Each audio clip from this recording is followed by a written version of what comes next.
Hey everyone, welcome to my channel. I hope you're all having a fantastic day. We're left without a live studio audience during the January 26th episode of their talk show.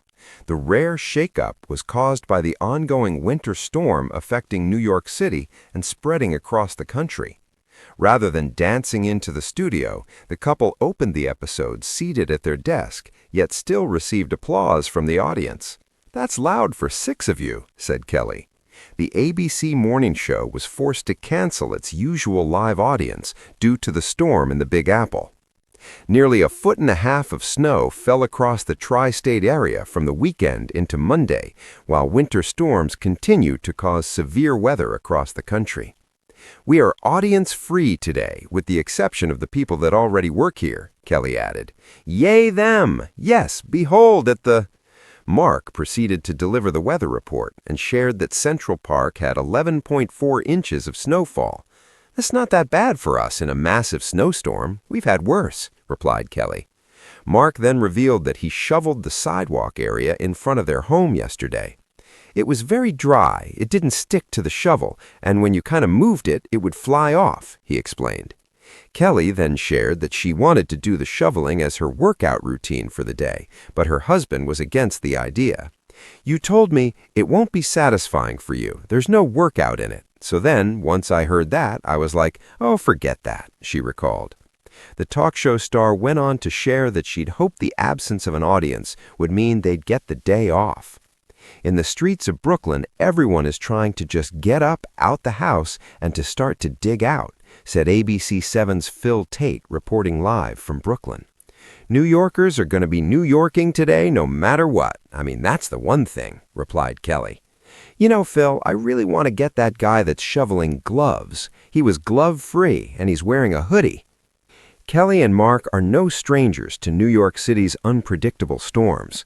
The couple previously gave Architectural Digest a peek inside their $27 million townhouse on the Upper East Side of Manhattan. Kelly and Mark purchased the lavish abode 12 years ago and transformed it into a modern living space with notes of French and old Hollywood glamour inspired by the film Mommy Dearest. They had rehearsed the entrance a dozen different ways in their heads, the big choreographed dance that exploded the start of the show into a confetti-sprayed, high-energy routine. Mark sweeping Kelly into a dramatic twirl, Kelly executing a perfect high five off-camera that would send the audience into a ripple of cheers. For years, those first 30 seconds had been ritual, part pep talk, part performance, and always, always accompanied by the roar of the crowd. January had other plans. The storm came in like a matter-of-fact inconvenience, then turned theatrical, heavy, organized, relentless. By Sunday night, the city had turned muted, wrapped in a muffling blanket of white. The sidewalks disappeared as if someone had taken a giant eraser to the usual lines and grid. By the time Monday dawned, the tri-state had a new vocabulary: shovels, sleds, snowdrifts shaped like small moons, and the soft grays of tired snowplows trying their best to keep promise with the city grid. News helicopters painted the air in slow arcs.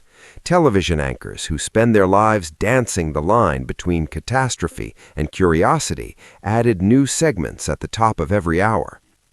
Kelly woke to the soft thud of snow against their townhouse windows and an immediate sense of novelty.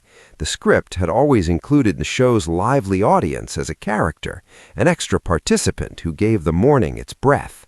No audience, she thought, might feel like a show without an orchestra, or like a kitchen without a stove. But she also felt a small thrill at the disruption. She loved her job, loved the lights and the laughter, but she also loved when life took a different turn. Mark, who slept with the sound of the city as the faintest background hum, unlocked his phone to a cascade of weather alerts and a selfie Kelly had sent at 6:07 a.m., his half-closed bedroom window rimed in white.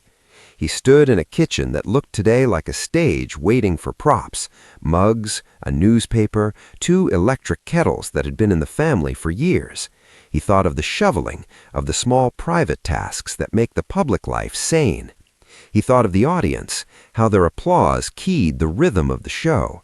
He thought of the townhouse, 12 years of fixes, of carefully curated rooms with velvet, brass, and an undertone of old Hollywood glamour, an homage to the film Mommy The Dearest. house seemed to hold its breath, like the city itself, waiting to see what would come next. They walked into the studio together, but without costumes, without the abrupt music that signaled their entrance. Instead, they sat on stools that suddenly looked more honest than choreographed steps, at a desk that had, for a moment, become the world. The seats were arranged to face the cameras, and the warm studio lights plastered a soft glow on their faces. The stage was quiet, except for the hum of the equipment and the small, sibilant laughter of the crew. "Good morning," Kelly said, the way someone greets a neighbor when both are caught in the rain. Usually her good morning would be a cannonball. This was a ripple. Still, the clap of a few hands broke the hush. Technical staff patted their knees. A producer gave an enthusiastic thumbs up. A janitor offered a low, round applause that sounded exactly like a single, concentrated cheer. "That's loud for 6 of you," Kelly announced, amusement dancing in her voice. It was as if she'd discovered a secret rule. A studio audience could be synthesized with enough zeal. The cameras captured the intimacy, the subtle rebellion of the day. American morning television, stripped back.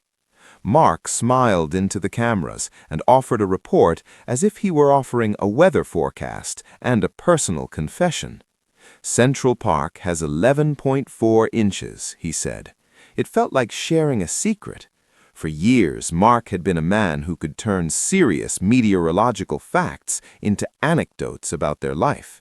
He conjured images, his shovel, the sidewalk in front of their townhouse, the way the snow behaved when he moved it. It was very dry, he said. It didn't stick to the shovel. When you moved it, it would fly off. Kelly's face clouded briefly with disappointment at not having gotten the morning off. She'd been secretly hoping the lack of an audience would translate into an impromptu holiday, a day with coffee and movie marathons and no commitments. But that was before she realized she still had to host. "I thought no audience would equal day off," she admitted, with a theatrical sigh that only made the minute feel realer. The show unfolded in small recalibrations. Interviews were quieter, like conversations between friends on a couch rather than a stadium. The musical guest performed under the studio's soft light as if playing in someone's living room, and jokes landed differently. There was a new intimacy in the pauses, no applause to mask the space between lines, no rush to fill silence with banter.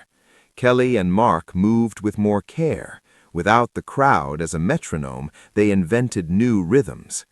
Outside, the city endured its daily stubborn rituals. Phil Tate of ABC7 reported live from Brooklyn, and his voice threaded through the studio like an audit of survival. In the streets of Brooklyn, everyone is trying to just get up, out the house, and to start to dig out, he said, breath visible in the cold, the parapet of his jacket frosted at the edges.